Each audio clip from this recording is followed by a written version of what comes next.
Hello,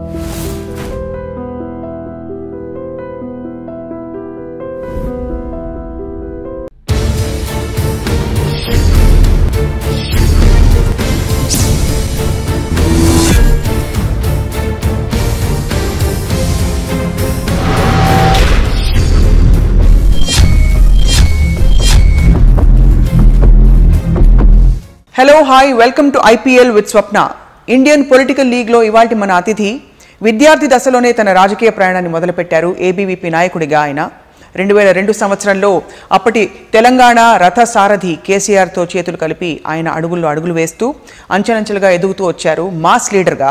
and ప్రస్తుతం తెలంగాణ రాష్ట్రం ఏర్పడ్డాక హైదరాబాద్ ప్రథమ పౌరుడిగా తొలి మేయర్గా బాధ్యతలు స్వీకరించారు.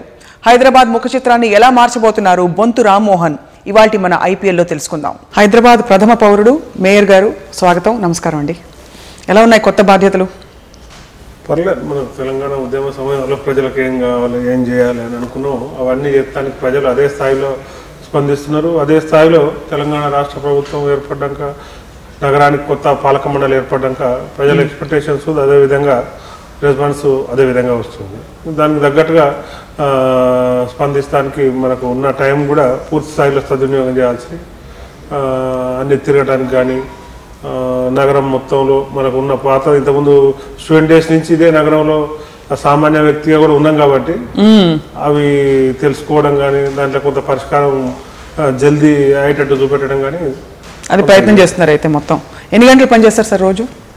మార్నింగ్ 7కి స్టార్ట్ అవుతుంది. మనకు ఇంటి దగ్గరే విజిటర్స్ అంత అన్ని కాన్స్టిట్యున్సీ నుంచి కానీ డివిజన్ల నుంచి కార్పొరేటర్స్ కానీ అక్కడ మామూలుగా ఇంటికి వచ్చేస్తారు. 10 వరకు ఆఫీస్కు 10-10:30 వరకు ఆఫీస్కి వచ్చేస్తే మళ్ళీ ఇక్కడ స్టార్ట్ అవుతుంది. దాని తర్వాత ఇంకేమైనా ఫీల్డ్ విజిట్స్ కానీ ఇంకా మనకు ప్రత్యక్షంగా ఏదైనా సమస్య ఉంటే మనకు వార్డులకు పోవడం, ఎమ్మెల్యేస్ ఏదైనా ఉంటే వాళ్ళకి అక్కడ ఏదైనా ప్రాబ్లం ఉంటే వాళ్ళు ఇన్వైట్ చేయడం, మనకు ఏదైనా ఎవరన్నా జనరల్గా మా వార్డులో ఈ ప్రాబ్లం ఉంది మీరు ఖచ్చితంగా చూడాలని కార్పొరేటర్స్ కానీ సామాన్య పీపుల్ ఎవరైనా రెస్పాండ్ అయ్యి మనకు సోషల్ మీడియాలో రెస్పాండ్ అయినా వాట్సాప్లో రెస్పాండ్ అయినా కూడా ప్రత్యక్షంగా అక్కడ వాళ్ళకి ఫోన్ చేసి మనం పోయి ఏంది అసలు నిజంగా వాళ్ళు చెప్పేదానికి మీరు చెప్పేదానికి మ్యాచ్ అవుతుందా లేదా అనేది చూసి మరి ఈవినింగ్ మళ్ళీ అవన్నీ చూసుకొని వచ్చినాక ఇక్కడ 9-9:30 ఆఫీస్లో మళ్ళీ అయ్యింది. సో అంటే మీరు ఈ 10 సంవత్సరాలు ఉద్యమ కాలంలో ఎప్పుడు అనుకున్నారా అంటే ఈ కుర్చీలో మీరు ఉంటారని? నేను ఈ కుర్చీలో ఉంటానని అనుకోలేదు. కాకపోతే మనం చేసిన కష్టాన్ని సముచితమైన స్థానం కేసీఆర్ గారు తప్పకుండా గుర్తించి ఏదో ఒకటి ఇస్తాడనే దాన్ని నమ్మకం ఉంది. ఇప్పుడు అనిపిస్తుందా ఎందుకు వచ్చింది బాబోయ్ ఇంత పెద్ద సమస్యలు, హైదరాబాద్ నీళ్లు లేవు ఇంకా సమస్యలు ఎక్కడ చూసిన డ్రైనేజ్ సమస్య, ఎందుకు వచ్చి ఇరుక్కున్నానని ఎప్పుడైనా అనిపించిందా?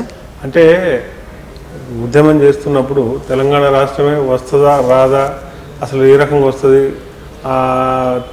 60 సంవత్సరాలు ఎంతమంది త్యాగం చేశారు, ఎంతమంది దీని గురించి కష్టపడ్డారు, వాళ్ళకు ఎవరికి నమ్మకం ఉన్నా లేకున్నా ఓసారి అసహనానికి గురై ఓసారి ఆత్మహత్యలు చేసుకొని అది సాధించలేకపోతున్నామని సాధించాలని ఎన్నో కష్టాలు ఎన్నో చేసి ఇవాళ తెలంగాణ రాష్ట్రం వచ్చింది. ఈ హైదరాబాదును కొంత విజన్ ఉండి కొంత విజన్ లేక హైదరాబాద్ డెవలప్మెంట్లో ఒక ముందు తరాలకు ఏం కావాలి ఏందని ఆలోచించకుండా రకరకాలుగా చేసిన హైదరాబాద్ ఉంది.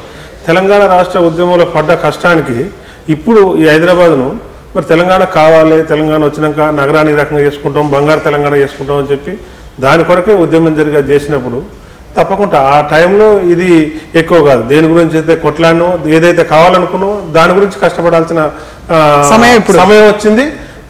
గోల్డెన్ అవకాశం. ఇంత పెద్ద హైదరాబాద్ నగరానికి మనకు బాధ్యతలు ఇచ్చారు కాబట్టి మరి ఖచ్చితంగా వర్క్ బిజీ ఉంటుంది, వర్క్ హార్డ్గా ఉంటుంది, వర్క్ కష్టంగా ఉంటుంది. కానీ ఆ కష్టంలో ఎంజాయ్ చేసుకుంటే తప్పకుండా సమస్యల పరిష్కారానికి ముందుకు పోతుంది. హైదరాబాద్ సంబంధించి కొత్త ప్రభుత్వం వచ్చాక ఒక పెద్ద కంప్లైంట్ ఏంటంటే రోజుకొక పెద్ద ఫ్లాషీ ప్రకటన వినబడుతుంది.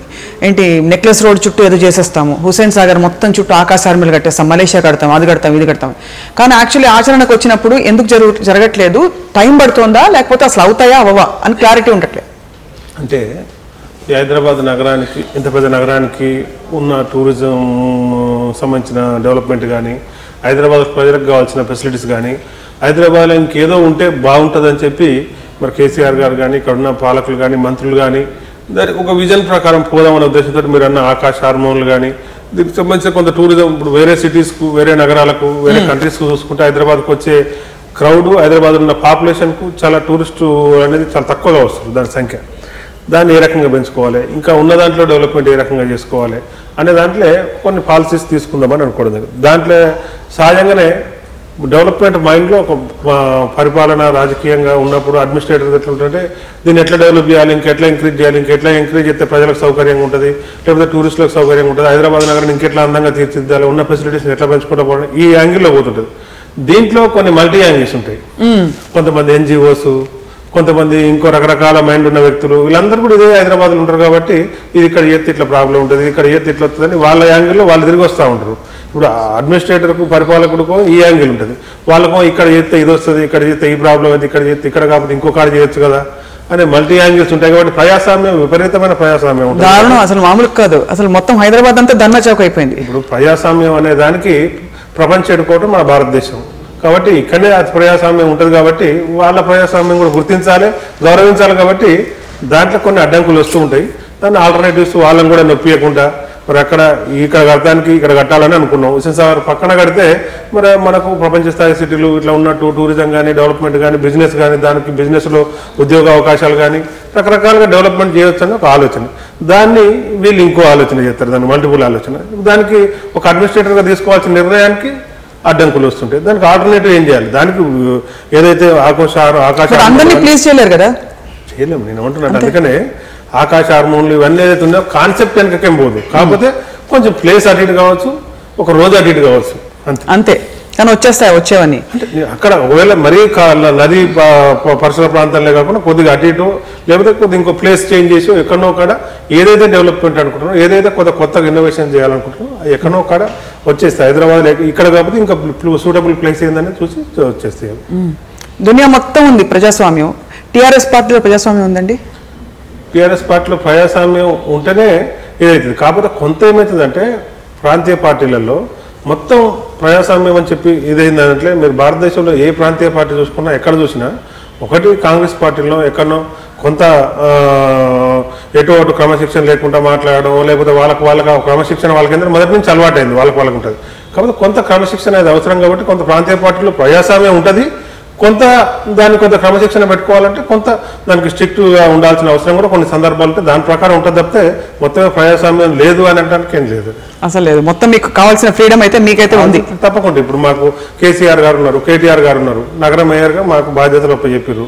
మీరు ఏం చేస్తావో ఇక్కడ ప్రజలకు ఏం కావాలో, ప్రజలు ఏం కోరుకుంటారో, నువ్వు ఎన్ని గంటలు కష్టపడు, నీకు ఏం ఫ్రీడమ్ కావాలో, ఏ నిర్ణయం తీసుకోవడానికి ఏం అవసరమో నువ్వు తీసుకొని ప్రజలకు అనుకూలమైన నిర్ణయాలు ఇబ్బందులు కాకుండా తీసుకోమని పూర్తి స్వేచ్ఛ ఇచ్చారు. ఎక్కడ కూడా మా మీద ప్రెజర్ కానీ నువ్వు అట్లా చేయద్దు ఇట్లా పోదాం ఎక్కడ కూడా అనట్లేదు. పూర్తి స్థాయి ప్రజాస్వామ్యం మాకు ఇచ్చారు. మాకు ఎప్పుడు ఎక్కడ డైరెక్షన్ కూడా ఇవ్వలేదు. ఇప్పుడు పొద్దుగాలు లేస్తే మాకు సీఎం ఆఫీస్ కూడా వెళ్తలేదు, పొద్దుగాలు లేస్తే ఇంకో మంత్రి ఆఫీస్ కూడా వెళ్తలేదు. మీకు ఏమైనా కావాలన్నా సమస్య ఉందా, ఏదైనా కావాలంటే చెప్పేసి చెప్పాను. దానికి సమస్య ఏదైనా ఉంటే మాకు ఇట్లా పోతున్నాం, ఇట్లా ఏదైనా ఫండ్ కావాలన్నా లేకపోతే దీనికి సంబంధించిన డెవలప్మెంట్ యాక్టివిటీస్లో క్లియరెన్స్ కావాలన్నా, ఫైల్ ఉందా, ఏదైనా ఉంటే అవసరం ఉన్నప్పుడు పోతాం. అంతే తప్పితే ప్రతినిత్యం మా మీద ప్రెజర్ ఏం లేదు. ఏ ఎమ్మెల్యే మీద ఉండదు, ఏ మంత్రి మీద ఉండదు. ఎవరు ఎంత చేయగల ఒక పద్ధతి ప్రకారం చేసుకుంటూ పోతుంటే, ఒక ప్రజలకు అనుకూలమైన నిర్ణయాలు తీసుకుంటూ పోతుంటే ఎక్కడ కూడా ప్రెజర్ పెట్టి ప్రజాస్వామ్యం లేని పరిస్థితి ఎక్కడ కనబడ్డట్టు అయితే ఏం లేదు. ఇప్పుడు కేసీఆర్ గారు ముఖ్యమంత్రి గారిలా మానిటర్ చేస్తున్నారు. కేటీఆర్ గారు కూడా ఆయన మంత్రిత్వ శాఖ కిందకు వచ్చేది అదేం లేదు కదా. ఆయన స్వయంగా మానిటర్ చేసి ఆయన 100 రోజుల ప్రోగ్రెస్ ఏమి చేశారని చెప్పి కొంత సమీక్షించినట్టుగా చెప్తున్నారు, నిజమా? ఒకటి కేటీఆర్ గారు సంబంధించిన వ్యవహారాలు చేస్తున్నారు.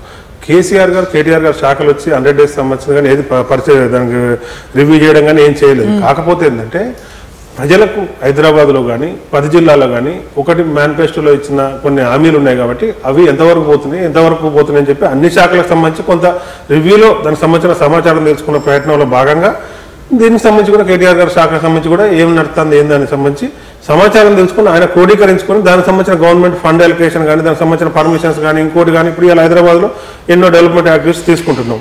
దానికి సంబంధించింది అట్లా మానిటరింగ్ చేయాలంటే నాయన నరసింహారెడ్డి గారు ఎందుకు చేయకూడదు, హరీష్ రావు గారు ఎందుకు చేయకూడదు, ఇంకో మంత్రి గారు ఎందుకు చేయకూడదు?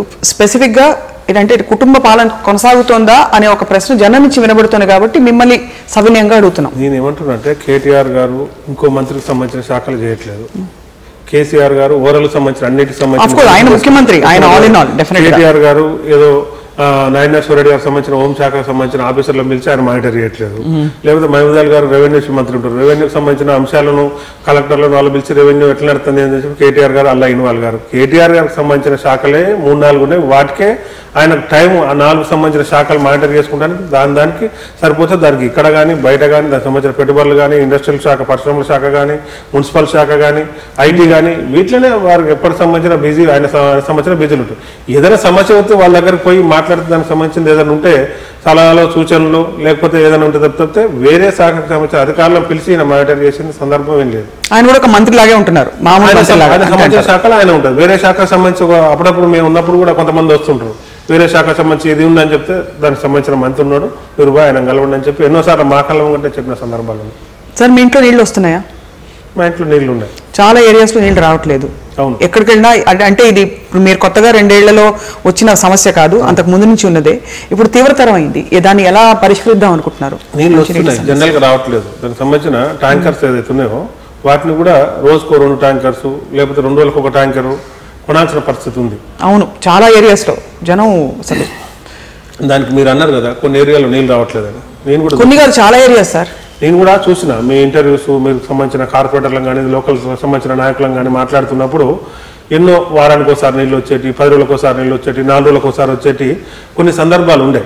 అయితే దీనికి సంబంధించింది ఇవాళ నిజంగా ఒక సోషల్ రెస్పాన్స్ కింద మీరు తిరగడం కానీ, ఒక బాధ్యతగా మేము తిరగడం కానీ, హైదరాబాద్లో మిగతా కార్పొరేషన్లో కూడా మీరు తిరిగే ఉంటారు. ఇలా ప్రకృతి అనేది ఏంది పరిస్థితి, ప్రకృతి ఏం చేస్తుంది, ప్రకృతిలో వచ్చిన మార్పులు ఏంది అనేది ఇవాళ ఇళ్లలో నీళ్ళు రాలేదు. ఇవాళ పోయి మీరు ఖచ్చితంగా ఇంటర్వ్యూ చేసి ఎందుకు బాధ, ఎందుకు ఇళ్లలో నీళ్ళు రాలేదంటే మాకు ఇలా గవర్నమెంట్ ఇవ్వలేదు, ఇలా నగరపాలక సంస్థ ఇవ్వలేదు, మున్సిపాలిటీలో కార్పొరేటరు మాకు నీళ్ళకి సంబంధించి పట్టించుకోవట్లేదు, మేయర్ పట్టించుకోవట్లేదు, అన్ని రకాలు చెప్తారు. ఓకే, ఇవాళ కొన్ని లక్షల మంది ఉంటారు, కొన్ని కోట్ల మంది ఉంటారు, ఎక్కడ దాకా పట్టించుకోవాలి, ఎక్కడ దాకా చేయాలనేది బాధ్యతగా చేస్తుంటారు. ఇవాళ ప్రజలు కూడా మా పార్టిసిపేషన్ అవసరం, మేము కూడా స్వచ్ఛందంగా ఇలా పార్టిసిపేట్ చేయాలి, మేము కూడా దీనికి సంబంధించిన బాధ్యతగా మేము మెలగాలనే దాంట్లో వాళ్ళు కూడా కొంత రియలైజ్ కావాల్సిన అవసరం ఉంటుంది. ఇవాళ ఒక కాలనీకి పోయారు, మీరు వాళ్ళని ఇంటర్వ్యూ చేస్తుంటే వాళ్ళు మాకు నీళ్ళు లేవు, మాకు నీళ్ళు వస్తలేవు, అది నీళ్ళకి సంబంధించి బాధ్యతగా ఇలా ఎలక్టెడ్ అయిన కార్పొరేటర్ కానీ, మేయర్ కానీ, అక్కడ ఉన్న ఎమ్మెల్యే కానీ పనిచేయాలి. కానీ వాళ్ళ గ్లోబల్ వార్మింగ్లో వచ్చిన మార్పుల భాగంగా ఇవాళ హైదరాబాద్కు ఎప్పుడో నవాబుల కాలంలో కట్టిన ఉస్మాన్ సాగర్, గండిపేట చెరువులో ఉండే హుస్సేన్ సాగర్ ఇలా ఆ మంచినీటి సరస్సులు ఎండిపోయినాయి.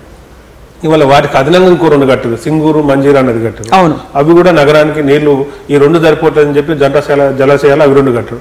ఈ 4 కొన్ని సంవత్సరాల కాంచి ఎప్పుడో తాతల కాలం నుంచి హైదరాబాద్కు నీళ్లు అందిస్తానికి చాలా ఇబ్బందులు లేకుండా ఉండే. ఇలా 4 రిజర్వాయర్లు కూడా చుక్క నీళ్ళు లేకుండా ఎండిపోయాయి.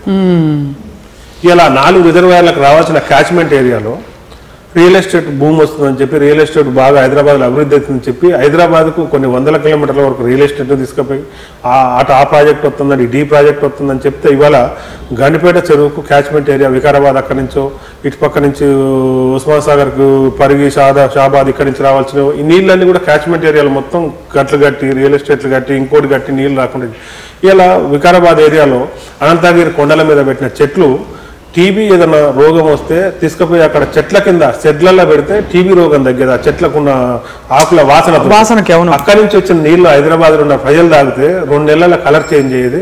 ఏదైనా ఉంటే రోగాలు కూడా పోతే హైదరాబాద్ పోయి మనిషి చేంజ్ అయినవరా అని చెప్పి వెనకట ఊర్లలోకి వెళ్ళి వచ్చిన వాళ్ళు అనుకునేది. ఇలా ఆ పరిస్థితి లేకుండా పోయింది క్యాచ్మెంట్ ఏరియాలో. ఇటు పక్క మంజీరా, సింగూరు నది మొత్తం 2 కూడా ఎండిపోయినాయి. మరి ఇలా ప్రకృతి ఏదైతే ఉందో పైనుంచి నీళ్ళు వస్తే తప్పితే కింది నుంచి ఎక్కడి నుంచి నీళ్ళని కూడా పుట్టించే పరిస్థితి. భూగర్భ జలాలు మొత్తం భూగర్భ జలాలు అడుగంటిపోయినాయి. పూర్తి స్థాయిలో ఎంకరేజ్మెంట్ చేసి ఎవరు దాన్ని అదుపు లేకుండా ఇవ్వాలి. కార్పొరేటర్లు, ప్రజలు 1000 బోర్లు పెడితే మేము 200 బోర్లు, 150 బోర్లు ఇచ్చి కన్విన్స్ చేసి ఇవి కాదు మన పైనుంచి వాటర్ ఏదైతే ఉన్నాయో ఇవాళ హైదరాబాద్కు 4 రిజర్వాయర్లు ఎండిపోతే 3 పైప్ లైన్లు కృష్ణ అనేది, ఒక పైప్ లైన్ గోదావరి, ఇది తీసుకొచ్చి హైదరాబాద్కు 600 ml నీళ్ళు కావాలంటే దానికి 400 ml తోటి ఇలా సరిపుచ్చడం జరుగుతుంది. మీరు అన్నట్టు వాటర్ ప్రాబ్లం ఉందంటే ఉంటుంది. ఇలా న్యాచురల్గా ఉండాల్సిన రిజర్వాయర్లు ఎండిపోయినాయి. హైదరాబాద్లో భూగర్భంలో ఉన్నాయి, ఎండిపోయినాయి. ఇవాళ అదే నేను ఏంటంటే మిషన్ భగీరథ అని చెప్పి కేసీఆర్ గారు 100 కిలోమీటర్లు ఇలా ఇక్కడికక్కడికి ఇక్కడ పడ్డ ప్రతి చినుకు ప్రతి ఇంట్లో కొంచెం ప్లేస్ ఉన్నా కూడా దానికి పాలిష్ బండలేసి దానికి నీట్గా చేసి ఒక్క చుక్క భూమిలోకి ఇంకకుండా చేస్తారు. రోడ్ల మీద మంచి రోడ్లు కావాలి కాబట్టి రోడ్లు వేస్తారు. ఎక్కడ చుక్క నీళ్ళు ఇంక 100 కిలోమీటర్ల నుంచి పోయి ప్రయాణం చేసి సముద్రంలో కలుగుతాయి. ఇప్పుడు అదే 100 కిలోమీటర్ల నుంచి 1000 కోట్లు ఖర్చు పెట్టి ఇప్పుడు హైదరాబాద్కు మళ్ళీ రివర్స్ నీళ్ళు ఇక్కడికి హైదరాబాద్కు నీళ్ళు తెస్తున్నారు. ఇది తెస్తున్నప్పుడు ప్రజల్లో కొంత అవగాహన ఉండి భూగర్భ జలాలు పెంచుకోవాలి, ఇంకుడు గుంతలు పెట్టమని చెప్తున్నాం. ఇలా పర్మిషన్ ఇస్తున్నప్పుడే ప్రతి అపార్ట్మెంట్కి ఒక ఇంకుడు గుంత మెయింటైన్ చేయాలంటున్నాం. ఇలా పడ్డ నీళ్లు రీయూజ్ చేసుకోవడానికి, వాటిని మొత్తం వేస్ట్ చేయకుండా కొంత రీయూజ్ చేసుకోవడానికి ఇలా పెద్ద పెద్ద గేటెడ్ కమ్యూనిటీలలో ఎస్టీపీ ప్లాంట్లు పెట్టి వాటి రీయూజ్ చేసుకోవాలి మీరని చెప్తున్నాం. ఎన్జిఓలు ఏమంటున్నా అంటే గుంటలు ఆల్రెడీ ఉన్నాయి, పైనుంచి టెర్రస్ దీని ద్వారా హార్వెస్టింగ్ ద్వారా ఆ నీళ్ళని మొత్తం రీరూట్ చేసి ఫిల్టర్ చేస్తే సరిపోతుంది అంటున్నారు. తవ్వి పెడుతున్నారు అన్ని చోట్ల. మీరు చెప్పేది ఏదైతుందో 5 నుంచి 10,000 12,000 లోపు కూడా కావట్లేదు. ప్రతి ఇంటికి ఒకవేళ మీరు అన్న రూటింగ్ ప్రతిదీ ఒక చుక్క ఇంటి మీద పడ్డ ప్రతి చుక్క, ఇంట్లో పడ్డ ప్రతి కాంపౌండ్లో పడ్డ చుక్క అలా పంపించేస్తే ఇంట్లో బోరు ఒక్కసారి కనుక ఆ బొందలోకి నీళ్లు పోయి, ఆ ఇంకుడు గుంతలోకి నీళ్లు పోయి ఇదైతే పైకి వచ్చేస్తే 2-3 సంవత్సరాల దాకా బోరు కూడా ఎండిపోదని చెప్తున్నారు మీరు చెప్పిన ఎన్జిఓస్, దానికి సంబంధించిన వాటర్కి సంబంధించిన నిపుణులు. దాన్ని ప్రతి ఇంటికి చేసుకుంటే కొన్ని బెంగళూరులో, కొన్ని కర్ణాటకలో, కొన్ని ఇళ్లలో వాటర్ ట్యాప్ కనెక్షన్ కూడా లేకుండా అవే నీళ్లు స్టోరేజ్ చేసుకొని తాగుతున్నారు. ఇవాళ మనకంటే ఇవాళ మేము మేయర్ ఏదో గొప్పగా చెప్తున్నాం అని కాదు, వాటర్ సంబంధించిన ఏదైతే ఉన్నాయో భూగర్భ జలాలు ఎండిపోయి గ్లోబల్ వార్మింగ్లో వచ్చిన మార్పులకు అనుగుణంగా మనం కూడా ప్రజలకు కొంత మార్పు వస్తుంది తప్పితే దేవుడు ఎలా మేయర్ కాదు, ముఖ్యమంత్రి కాదు, మంత్రి కానీ ఎవరు కూడా దైవ సంబూతులు కాదు. అవన్నీ ఎందుకు వచ్చిందంటే సార్ మీకు తెలియదు కాదు, మీరు కూడా ఉద్యమంలో ప్రజల్లో చూశారు, మన తెలంగాణ, మన నీళ్లు, మన భూమి అన్నీ వచ్చేసరికి మనం వచ్చేసింది కదా, ఇప్పుడు ఎక్కడ నీళ్లు అని అడుగుతున్నారు. అట్లా అయిపోయింది అంటే వాళ్ళకి అర్థం కావట్లేదు అన్నమాట.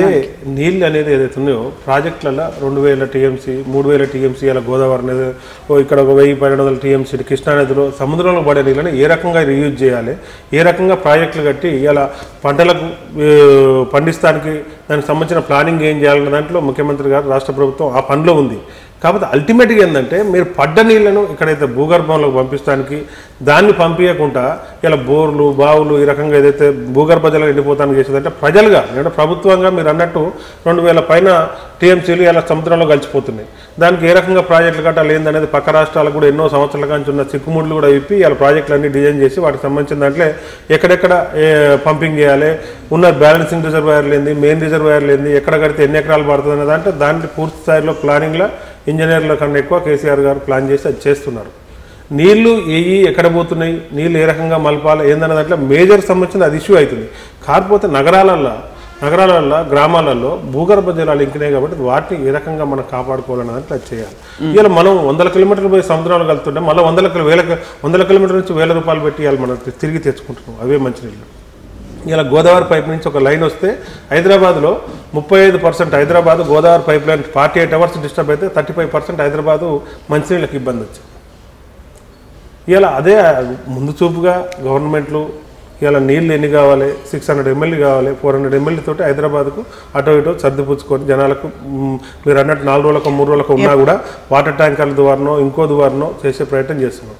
ఇంకొక 1.5 yearలో కేసీఆర్ గారు అనుకున్న ఏదైతే ప్రాజెక్టులన్నీ పూర్తయితే ఇవాళ హైదరాబాద్కు బ్యాలెన్సింగ్ రిజర్వాయర్లు లేవు. ఇప్పుడు ఉన్న టీఎంసీలు ఒక 20 టీఎంసీలు కాదు, ఇంకొక అదనంగా ఇంకో 20 టీఎంసీలు ఉన్నాయి. ఒక 40 టీఎంసీల నీళ్లు హైదరాబాద్ చుట్టుపక్కల రిజర్వాయర్లు అవుతుండే వర్షాలు వచ్చి నిండకుండా గోదావరి కానీ కృష్ణానది ద్వారా కానీ వాటిని వర్షాకాలంలో ఇలా నింపి పెట్టుకుంటే రాబోయే కాలానికి ఆ ఇబ్బందులు ఉండవు. అదొక 20-30 సంవత్సరాల వరకు కూడా ఈ ఇబ్బంది ఉండేటట్టుగా ఈ రిజర్వాయర్లను అన్నింటిని మరమ్మతులు చేసి కొత్తగా షామీర్పేట దగ్గర ఒక 20 టీఎంసీల రిజర్వాయర్ కట్టి ఆ తర్వాత రామోజీ ఫిలిమ్స్ దగ్గర ఇంకో రిజర్వాయర్ ప్లాన్ చేసి కృష్ణానది తోటి ఇవి చేస్తే రాబోయే తరాలకు కూడా హైదరాబాద్కు గ్రౌండ్ వాటర్ కొద్దిగా ఇబ్బంది అయినా వీటిని స్టోరేజ్ చేసుకొని గ్రౌండ్ వాటర్ కొరకు కూడా వాటర్ హార్వెస్టింగ్ ఫిట్స్ కానీ ఇవన్నీ చేసుకుంటూ సైమల్టేనియస్గా ఇది చేసుకుంటూ పోతే ఇబ్బంది ఉండదు. ఇంటింటికి నల్లాలో నీళ్ళు కూడా వస్తాయంటారు. అయితే తప్పకుండా ఆడపిల్లలు బయటకు వెళ్ళి బిందెలు పట్టుకుని నిలబడకూడదని ముఖ్యమంత్రి గారు వాగ్దానం నెరవేరుతున్నారు. ఇప్పుడు క్యూలు కడుతున్నారు, బిందెలు పట్టుకున్నా ఉండట్లేదు. బట్ ఎనివే మీ మాటని మేము కంప్లీట్గా పూర్తిగా ప్రజలు నమ్ముతున్నారు, మీరు చేస్తారని ఒక నమ్మకంతో భరోసాతో ఉన్నారు. ప్రజలు నమ్మకపోవడానికి ఏం లేదు. కాకపోతే ఏంటంటే కేసీఆర్ గారు ఏదన్నారో అది చేస్తున్నారు అని కూడా చేస్తున్నారు. ఒకటేంటంటే ఇంకొంత అపనమ్మకం ఉండడానికి ఏంటంటే ఇన్ని సంవత్సరాల నుంచి ఇన్ని వర్షాలు పడుతున్నాయి, ఇన్ని నదులు నిండుతున్నాయి కదా, ఇది సాధ్యం అయిద్దా అనేది కొంత ఉంటుంది. సాధ్యం అయిద్దా కాదా అనుకునేవి చాలా సాధ్యమైనవి కాబట్టి అది కూడా వెనక ముందు సాధ్యం అవుతుంది ఒక రోజు వెనకైనా. మూసీ నదిని ఏమన్నా చేయొచ్చు అంటారా సార్? తప్పకుండా మూసీ నదిని చేయాలనే ఉద్దేశంతో ఆల్రెడీ దానికి సంబంధించిన ప్రణాళిక తయారు చేసాం. దానికి సంబంధించిన డిపిఆర్ ఉంది.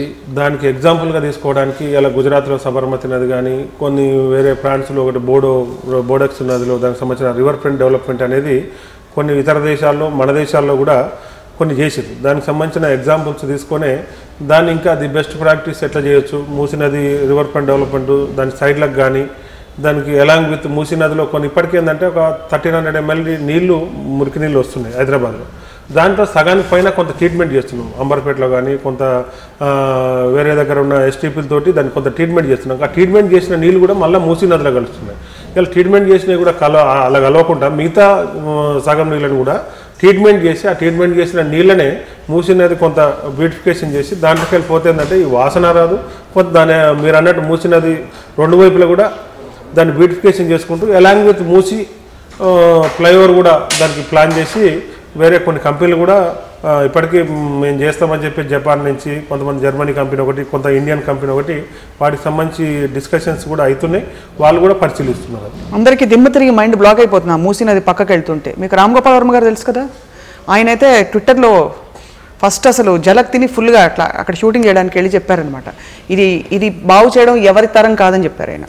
సో మీరు చేసి చూపిస్తారంటున్నారు. అయితే తప్పకుండా చేసి చూపెడతాను. దానికి సంబంధించిన డిపిఆర్లు తయారైనాయి, దానికి సంబంధించిన సర్వేలు తయారైనాయి, ఎక్కడ ఏం చేయాలనే డిజైన్లు తయారైనాయి.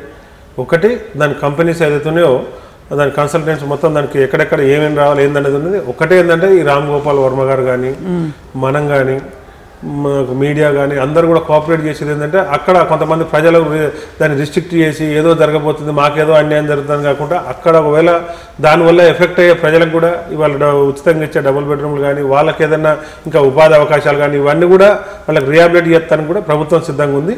వాళ్ళని కోఆపరేట్ చేస్తానికి ఆశ్చర్యపోయే సంస్థలన్నీ కూడా కోఆపరేట్ చేస్తే ఇంకా అనుకోని సంవత్సరం అనుకునేది 6 నెలలు కూడా చేస్తానికి అవకాశం ఉంటుంది. 2 బెడ్రూమ్లు మంచి మాట మీరు గుర్తు చేశారు. 2 బెడ్రూమ్లు ఎన్ని 2 బెడ్రూమ్లు ఇచ్చారు సార్ ఇంతవరకు? 2 బెడ్రూమ్లు కాదు, 2 బెడ్రూమ్లు మీరు అనుకున్న దానికన్నా ఇంకో 10,000 ఎక్కువ కట్టిస్తానికి కూడా ప్రభుత్వం సిద్ధంగా ఉంది. జిహెచ్ఎంసీ సిద్ధంగా. 2 ఏళ్ళు అయిపోయింది సార్, ఎప్పుడు కట్టిస్తారు? నేనేమంటున్నా మేడం, ఇవాళ హైదరాబాద్ నగరంలో ఇవాళ ఉన్న స్లమ్ములు కానీ ఖాళీ ప్లేసులు కానీ వీటికి సంబంధించిన మొత్తం సర్వే పూర్తయింది. ఇవాళనే రేపు మాకు జనరల్ బాడీ మీటింగ్ కూడా ఉంది. దాంట్లో ఫస్ట్ ఫేజ్ ఆల్రెడీ కొన్ని శంకుస్థాపనలు చేసిన ఏదైతే ఉన్నాయో వాటి కన్స్ట్రక్షన్ చేస్తానికి టెండర్లు కూడా పిలిచినాము. వాటికి సంబంధించి మీరు ఒక కొన్ని రోజులలోనే ఎక్కడెక్కడ స్టార్ట్ అవుతాయి అనేది మీరే పోయి తిరిగి చూస్తారు.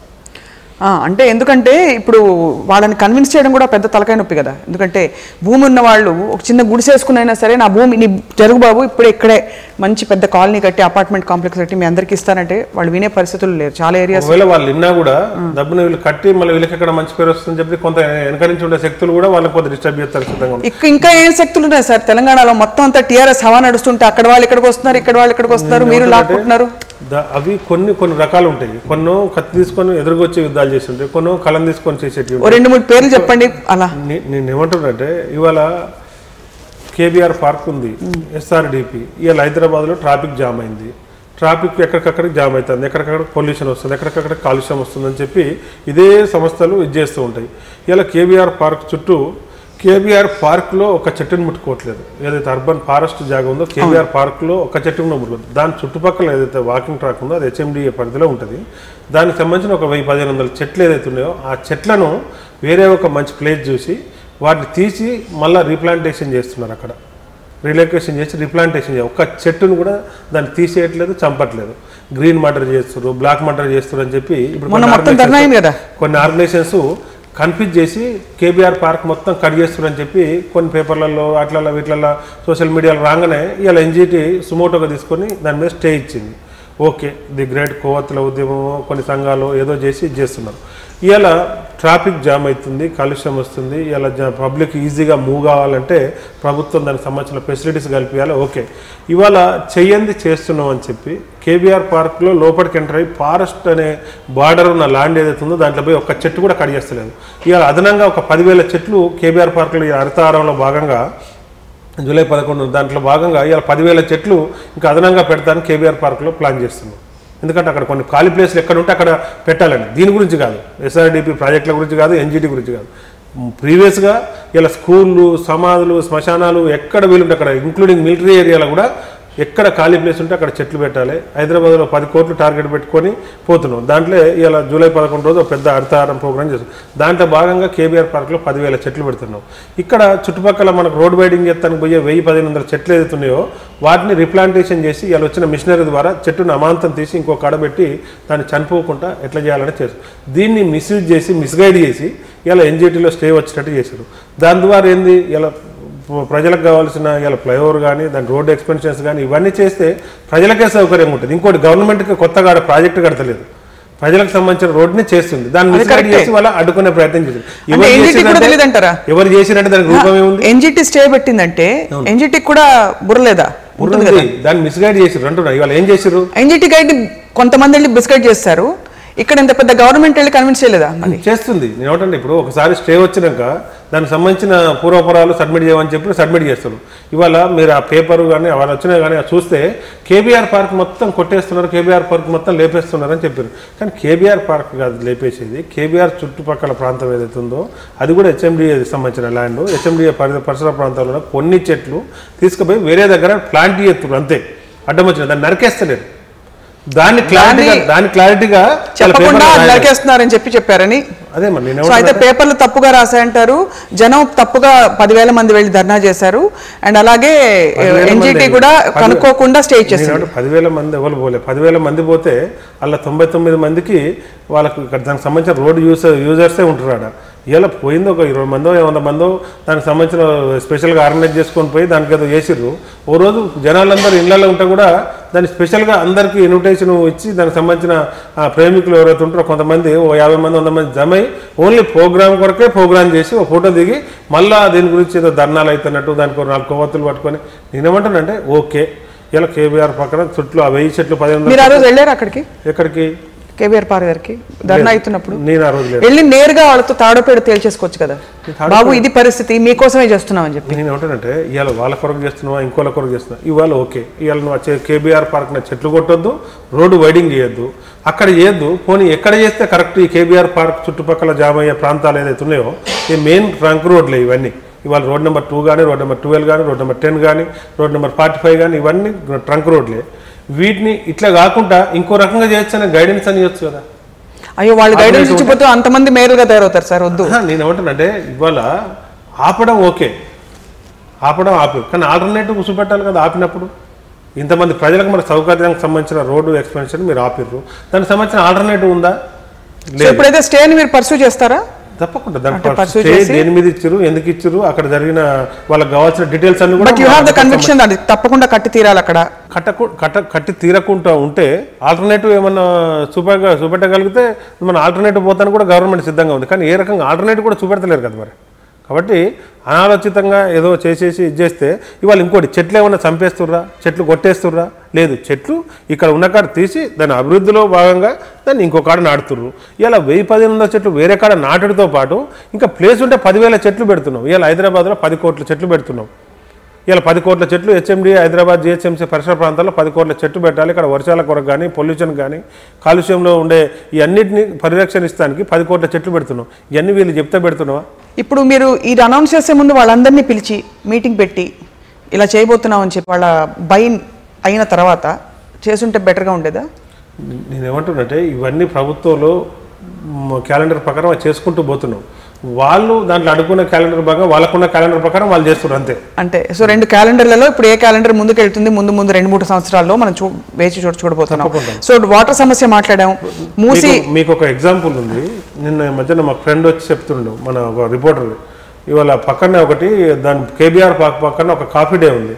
అలా కూర్చొని డిస్కషన్ ఇట్లా కూర్చొని కాఫీ తాగుతుంటే ఒక 50 మంది అమ్మాయిలు అబ్బాయిలు అంతా యంగర్స్ కూర్చొని చదువుతుంటే సడన్గా ఒక అమ్మాయి వచ్చి ఇట్లా మన కేబీఆర్ పార్కు అదవుతుంది, కొట్టేస్తున్నారు, మనం ఉద్యమం చేయాలి, మనం అడ్డుకోవాలి, అది చేయాలి ఇది చేయాలి అని చెప్తుంటే అందరు కూర్చొని వింటున్నారు. అలా ఒక అబ్బాయిలు వచ్చి ఎందుకు అడ్డుకోవాలి, ఎందుకు ఇది చేయాలి, మరి ఇది చేయకపోతే ఈ నుంచి రోడ్డు ఎట్లా ఖాళీగా పోతుంది, అందరికీ మన యూజర్స్ కొరకే కదా, మరి ఎందుకు అడ్డుకోవాలి ఏందో చెప్పు అని చెప్తే ఏమంటే ఆమె వెళ్ళి కారెక్కి వెళ్ళిపోయింది. ఇప్పుడు ఎక్కడో కాడ రివోల్ట్ స్టార్ట్ అవుతుంది. ఇది మా కేసీఆర్ గారు ఈజీగా పోతానుకో, మేయర్ గారు ఈజీగా పోతానుకో కాదు కదా, రోడ్డు వేసేది ప్రజల కొరకే కదా. కారు వెళ్ళాలి అంతే.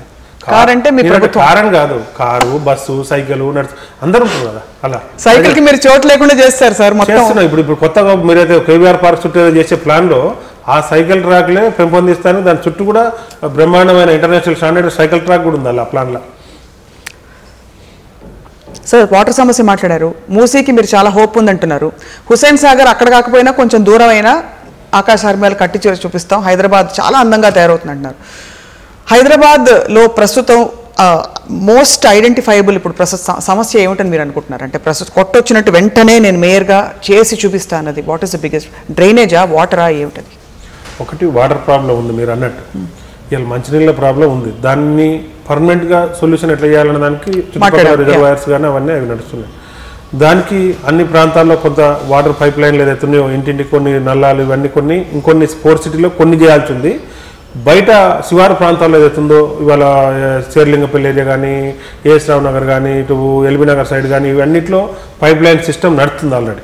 మీరు ఎక్కడ పోయినా దానికి సంబంధించిన సంపులు, రిజర్వాయర్లు, దానికి సంబంధించిన మంజీరా, గోదావరి నది నుంచి ఇప్పుడు మిషన్ భగీరథలో తీసుకోవాల్సిన ఏదైతే ఉందో స్టెప్, దానికి సంబంధించిన అన్ని పైప్ లైన్ల వర్క్లే నడుస్తున్నాయి అన్ని ఏరియాలో. ఎందుకంటే నెక్స్ట్ ఒకవేళ రిజర్వాయర్లు కడతాం, దానికి సంబంధించిన సంపులు కడతాం, కానీ అన్ని పైప్ లైన్లు కూడా వేసి ఉండాలి. కాబట్టి దానికి సంబంధించిన ఇన్ఫ్రాస్ట్రక్చర్ అంతా కోర్ ఏరియాలో కొంత ఉంది.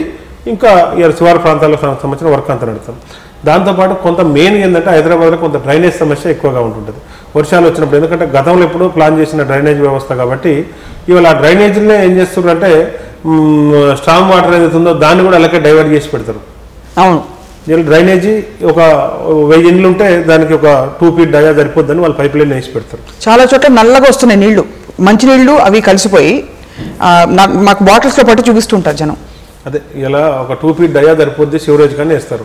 కాకపోతే ఏమైందంటే చుట్టుపక్కల 1000 ఇళ్ళలో పడే వర్షపు నీళ్ళు కానీ, దానికి సంబంధించిన మామూలుగా వాడుకునే నీళ్ళు కానీ ఈ డైవర్షన్ ఏం చేశారంటే కొంత అనాలోచితంగా దాంట్లోకే డైవర్ట్ చేశారు.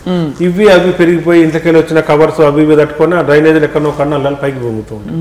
మీరు అన్న మంచినీళ్ళ పైప్ లైన్లు కూడా ఎక్కడికి వెళ్తుంటే ఎక్కడో కూడా కొంత క్రాస్ అయ్యి ఇది చేస్తుంటారు. ఇవాళ రాత్రిపూట కొంత ఏమైందంటే కొన్ని డిపార్ట్మెంట్లో కొంత కోఆర్డినేషన్ లేక ఇవాళ మేము రోడ్లు వేస్తున్నప్పుడు వాటికి సంబంధించిన మాన్యువల్స్, నల్లాలు, కనెక్షన్స్, జంక్షన్స్ ఎత్తిన వాటి మీద వేస్తున్నప్పుడు వాటి కొద్దిగా కట్ చేసి వేసుకుంటూ పోవాలని చెప్పి వీళ్ళు రాత్రిపూట కొంతమంది కాంట్రాక్టర్లు రోడ్లు వేసుకుంటూ వెళ్ళిపోతున్నారు. మొన్న మధ్యన ఖైరదాబాద్లో ఒకటి జామ్ అయిపోయింది. తీయాలంటే రోడ్ వేసేసిండు వాడు. రాత్రిపూట కూడా కాంట్రాక్టర్ ఉన్నాడు. దాని మెజర్మెంట్ ఎక్కడైతే నాలా ఉందో, ఎక్కడైతే జంక్షన్ మాన్యువల్ ఉంటుందో దాన్ని కూడా వేసుకుంటూ పోయాడు. దాన్ని కనుక్కోవడానికి 48 hours పట్టింది. ఇంత అసలు అస్తవ్యస్తంగా ఉండే వ్యవస్థ దాన్ని ఇప్పుడే కొంత స్ట్రీమ్లైన్ చేసి ఎక్కడ పడితే అక్కడ రోడ్లు వేసినా, ఎక్కడ పడితే అక్కడ తవ్వి కేబుల్స్ వేసినా, ఇంకోటి వేసినా దీన్ని స్ట్రీమ్లైన్ చేయడానికి వితౌట్ పర్మిషన్ ఏ డిపార్ట్మెంట్ చేసినా అన్ని డిపార్ట్మెంట్లకు ఇన్ఫర్మేషన్ ఇచ్చుకుంటూ చేయాలి. ఎవరికి పడితే వాళ్ళు రోడ్లు దవ్వకుండా పోవద్దు అని చెప్పి చేస్తున్నాం. ఇవాళ హైదరాబాద్లో ఒక 2-3 ప్లేసుల్లో తప్పితే రోడ్లు దవ్విన ఇబ్బంది పడేది కొన్ని చాలా వరకు కంట్రోల్ చేసినాం.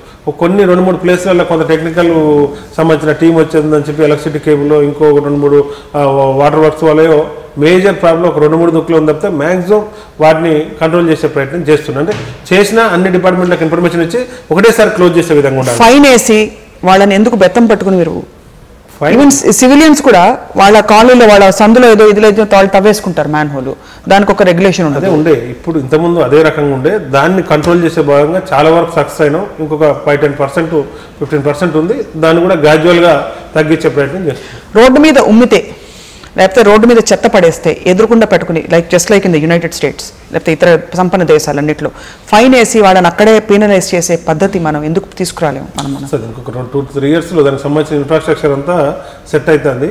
మీ కోరిక ఎందుకంటే వీళ్ళే వేరే దేశానికి వెళ్తే ఉమ్మరు, ఇక్కడ ఎందుకు మన రోడ్డు మనకు అలసైపోయింది, అట్లా అయిపోయింది పరిస్థితి.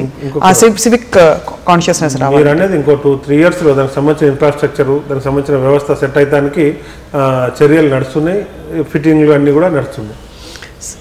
ఇంత బిజీ షెడ్యూల్లో మీకు మామూలుగా అంటే మామూలు మనుషులు చేసే మామూలు పనులు, సినిమాలు చూడడం అట్లాంటి టైం ఉంటాయా మీకు?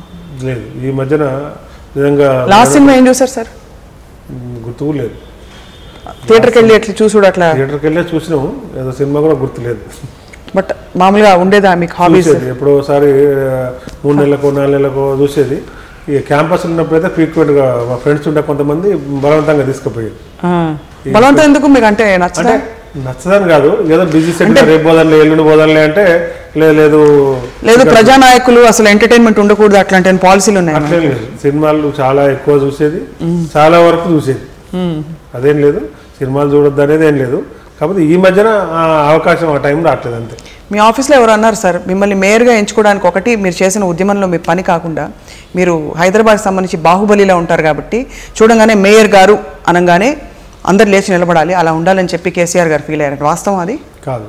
కేసీఆర్ గారికి తొలినాళ్ళ నుంచి ఏ రకంగా కష్టపడడం, ఏ రకంగా కొంత లీడర్షిప్ క్వాలిటీస్ ఉన్నాయి, జనాలను ఏ రకంగా కన్విన్స్ చేస్తాడు, ఏ రకంగా ఏందనేది ఒక గురువు ఒక తండ్రి ఏదైతే ఉంటుందో కొంతమేర వరకే ఉంటారు. ఆ తర్వాత విద్యార్థి దశ నుంచి మెయిన్ పాలిటిక్స్ కేసీఆర్ గారి దగ్గరనే ఉన్నాం కాబట్టి కేసీఆర్ గారికి ఇప్పుడు వారు మేము ఏ రకంగా పెరుగుతున్నాం ఏందనేది 15 సంవత్సరాల ఉద్యమంలో కేసీఆర్ గారు ఒక మంత్రి, కేసీఆర్ గారు ఒక ముఖ్యమంత్రి ఉంటే ఇప్పుడు ఎక్కువ మాకు సమయం ఉండి అవన్నీ నేర్చుకుంటాను కానీ అవన్నీ చూస్తాను కానీ మాకు ఎక్కువ అవకాశం లేదు.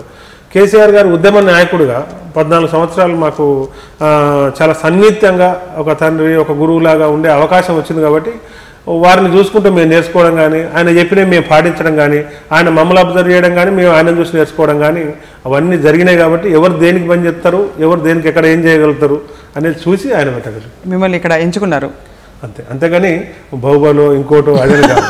ఇవాళ ఒక జనాల్ని డీల్ చేయడం, ఇలా ఉద్యమంలో ఎంతోమంది వచ్చి కేసీఆర్ గారికి కూడా కలుస్తుండేది, ఈ సమస్య ఉంది ఆ సమస్య ఉందని. దీన్ని మాట్లాడి వీళ్ళకి ఏం ప్రాబ్లం ఉందో చూడండి, ఈ ప్రాబ్లం ఏందో మాట్లాడి సెట్ చేయండి, లేదా ఈ ప్రాబ్లం ఏందో ఎవరికి చెప్తే అది తీరుస్తుందో చెప్పండి, లేకపోతే నేను ఫోన్ చేసి చెప్తా అంటే అవి ఎన్నో సందర్భాలు ఎన్నో వందలు వేలు వచ్చి ఉంటాయి 14 సంవత్సరాల్లో.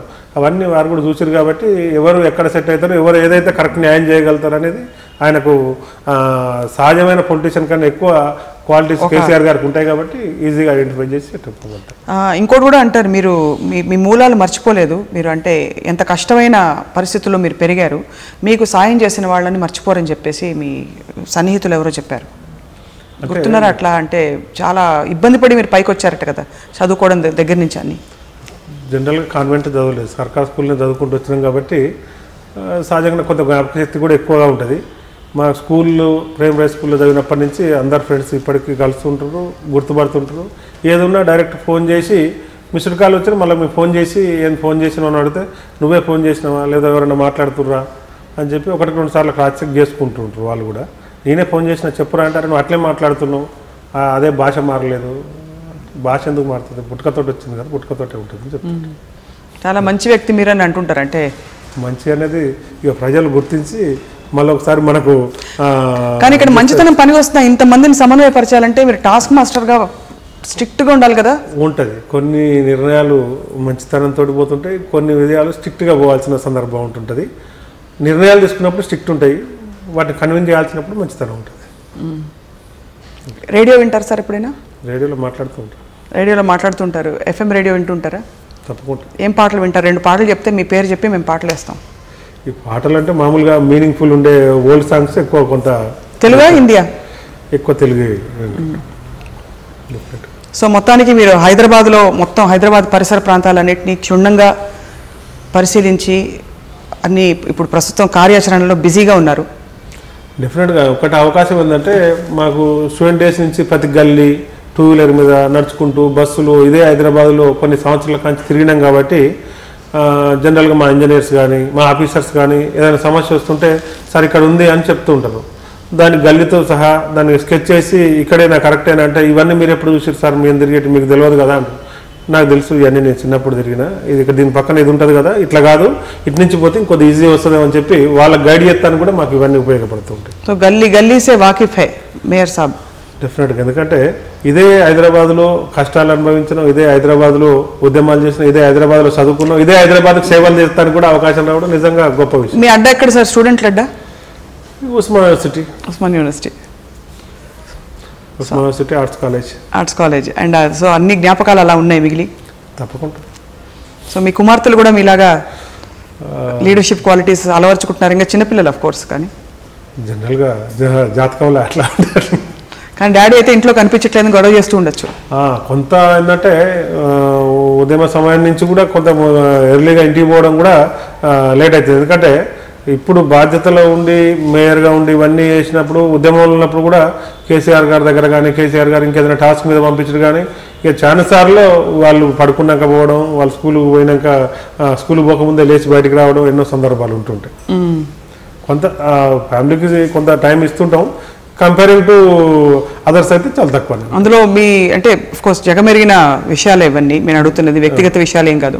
మీది మీ మిస్సెస్ది ఇష్టపడి మీరు చేసుకున్న వివాహం కాబట్టి ఇప్పుడు అసలు కనిపించకుండా పోతున్నారని వారి సపోర్ట్ లేకుండా మీకు కష్టమే అంటే ఈ బాధ్యతని నెరవేర్తించడం. అయితే అది కొంత ఉంటుంది, సమయం తక్కువగా ఉండేదని. కానీ కాకపోతే వాళ్ళు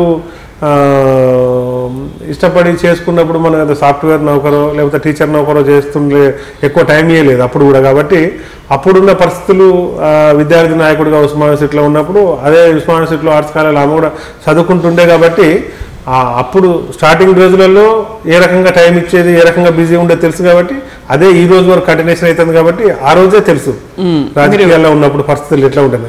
ఆ రోజు నుంచి ఈ రోజు వరకు కూడా అదే రకంగా అర్థం చేసుకొని ఓసారి మనసు అనుకున్నా కూడా ఇక ఇట్లా ఉన్నప్పుడు రాజకీయాల్లో ఉన్నప్పుడు ప్రజలతో ఉన్నప్పుడు ఇది తప్పదులే అనుకొని వాళ్ళే సంజాయించుకొని అర్థం చేసుకుంటారు. రైట్ సార్, మొత్తానికి బోల్డ్ అనే ఆశలు అయితే మీ మీద ఉన్నాయి హైదరాబాద్ వాసులకి. అసలు అంటే ప్రపంచవ్యాప్తంగా ఉన్న వాళ్ళందరూ చూస్తున్న క్లిప్పింగ్ ఇది, వీడియో ఇది. What is your political dream? Political dream అంటే ఇవాళ ఒకటి ఒక ఎమ్మెల్యేకనో లేకపోతే ఒక కార్పొరేటర్కు ఏదో ఒక పరిధిలో వాళ్ళకి అవకాశం వస్తుంది. ఇవాళ మనం ప్రేమించే హైదరాబాద్ను ప్రేమించే ప్రపంచ ప్రేమికులు, హైదరాబాదు ఇవాళ అన్ని నగరాల్లో ఇలా ఢిల్లీ కానీ కలకత్తా కానీ చెన్నై కానీ దేనికో ఒకటి పర్యావరణం కానీ పక్కన ఉన్న సముద్రాలు కానీ ఏదో అటెంక్ ఉంటుంది. దానికి కొంత డెవలప్మెంట్ కానీ ఎక్స్టెండబుల్ కావాలి. హైదరాబాద్లో ప్లెజెంట్ వెదర్ ఉంటుంది, సమశీతోష్ణ స్థితి ఉంటుంది. హైదరాబాదు డెవలప్ అవుతాను కూడా ఎటు 100 కిలోమీటర్లు పోయినా కూడా దానికి అవకాశం ఉన్న సిటీ. ఇలా హైదరాబాద్లో రియల్ ఎస్టేట్ పడిపోతుందని, బిజినెస్లు పడిపోతున్నాయని, ఏదో పడిపోతున్నాయని ఇలా ప్రచారం చేసినవన్నీ కూడా పటాపంచలు అయిపోయి హైదరాబాద్ మాత్రమే గ్రోత్లో ముందంజలో ఉంది. ఇలా ప్రపంచం నుంచి ఎంతోమంది హైదరాబాద్ డెవలప్మెంట్లో ఒక 10 ఏళ్ల కింద వచ్చి మళ్ళీ వెనకకు పోవాలి, హైదరాబాద్ డెవలప్ అవుతలేదు ఆగిపోతుంది అనుకున్న వాళ్ళంతా కూడా ఇలా తిరిగి హైదరాబాద్లో పెట్టుబడులు పెట్టాలి, హైదరాబాద్ గ్రోత్ అవుతుంది. ఇలా బెంగళూరు, చెన్నై, ఇటు పక్క బొంబాయి పోయిన వాళ్ళు కూడా లేదు హైదరాబాద్, విశాఖపట్నం పోయి ఫ్యాక్టరీలు పెడదాం అనుకున్న వాళ్ళు కూడా ఇవన్నీ ప్రకృతి అన్ని విధాల ఇలా సహకరించేది హైదరాబాదే డెవలప్ కాబోతుందని చెప్పి ఇవాళ ఫ్యూచర్ సిటీ ఇదే. ఎటు 100 కిలోమీటర్లు ఎక్స్టెండబుల్ పోయినా కూడా బిజినెస్లో కానీ ఇంకోటి కానీ రియల్ ఎస్టేట్ కానీ ఇది హైదరాబాద్కు మాత్రమే అవకాశం ఉందనేది అందరు గుర్తించి హైదరాబాద్ వైపు తిరుగుతున్నారు. ఈ హైదరాబాద్కు నిజంగా ఎన్నో ఫెసిలిటీస్ కల్పిస్తానికి కేసీఆర్ గారు డ్రీమ్ విశ్వనగరం చేయాలని. ఆ విశ్వనగరం ఏదైతుందో అది ఆ విశ్వనగరం తీర్చే క్రమంలో కేటీఆర్ గారు కూడా డైనమిక్గా ఈ హైదరాబాద్కు ఏ ఒక్క హైటెక్ సిటీ కాదు ఎన్నో ఐటీ కంపెనీలు తీసుకురావడానికి, హైదరాబాద్ చుట్టుపక్కల కూడా వాటిని డెవలప్ చేయడానికి ఇలా ప్రపంచ దేశాల్లో అన్ని సంస్థలతో మాట్లాడుకుంటూ చేసుకుంటూ ఎన్నో సంస్థలు తీసుకురావడానికి వారు కూడా కష్టపడుతున్నారు. ఇవాళ ఊబర్ కానీ, గూగుల్ కానీ, మైక్రోసాఫ్ట్ కానీ ఇలా ఎన్నో సంస్థలు సెకండ్ క్యాపిటల్గా, ఫస్ట్ క్యాపిటల్గా హైదరాబాద్ని ఎంచుకొని ఇక్కడికి ఎన్నో రాబోతున్నాయి. వాటిని తీసుకొచ్చడం వల్ల కూడా మంత్రి కేటీఆర్ గారు కూడా కృషి చేస్తున్నారు. ఇలా హైదరాబాద్ను అన్ని విధాల ఐటీ హబ్బే కాదు, ఇలా ఫార్మా కానీ ఇంకోటి కానీ ఎన్నో రకాలుగా డెవలప్మెంట్ చేయడానికి జరుగుతున్న ప్రణాళికల అన్నిటికీ ఇవాళ హైదరాబాద్కు మేయర్ ఉన్నాం. కాబట్టి హైదరాబాద్ మేయర్గా మాకు ఇన్ని అవకాశాలు చూసుకుంటూ ఇన్ని అవకాశాలు చేస్తున్నప్పుడు నేను మేయర్గా ఉండడం ఈ హైదరాబాద్ కేసీఆర్ గారి కళ్ళకు, కేటీఆర్ గారి నడవడికకు అద్దం పడుతుంది. ఎందుకు చెప్తున్నాం అంటే మా కన్సల్ట్ మంత్రి ఇలా మా మున్సిపల్ మంత్రి కేటీఆర్ గారు ఇలా కేసీఆర్ గారి కొడుకు కాదు, మాకు మున్సిపల్ మంత్రి, మా శాఖకు ఇవాళ హైదరాబాద్కు తెచ్చే ఐటీకి సంబంధించింది ఆయనకే శాఖ, మున్సిపల్కు శాఖ మంత్రి. కాబట్టి ఇలా ఇంకో మంత్రి ఇంకో సంబంధించిన ఎమ్మెల్యే గురించి మాకు అస్పృతం. మాకు సంబంధించిన నగర డెవలప్మెంట్లో వారికి సంబంధించిన కన్సర్న్ శాఖ కాబట్టి చెప్పాల్సిన అవసరం ఉంటుంది. అంతేగాని నేను ఏదో కావాలని ఇద్దరిని కలిపి నేను చెప్తలేదు. మాకు ఇంకోరి పేరు ఎందుకు చెప్తలేవు? మాకు కన్సల్ట్ మంత్రి మేము చెప్పే అన్నిటికీ రిలేటెడ్.